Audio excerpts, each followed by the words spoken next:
Няма как да върнеш времето назад, няма как да изживееш спомен отново.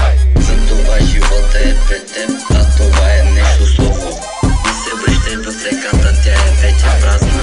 Стъпи си на краката, болката е вече омразна. Ако не можеш да забравиш, просто го преодолей. Прави се, че не ти пука и сълзите си излей, но не си заслужава да пропаднеш за един спомен в чена тука да попаднеш. Дигни глава напред и помисли за след ден-два, дори година. Не изразявай чувствата си с удари, а го прави с лирика и рим.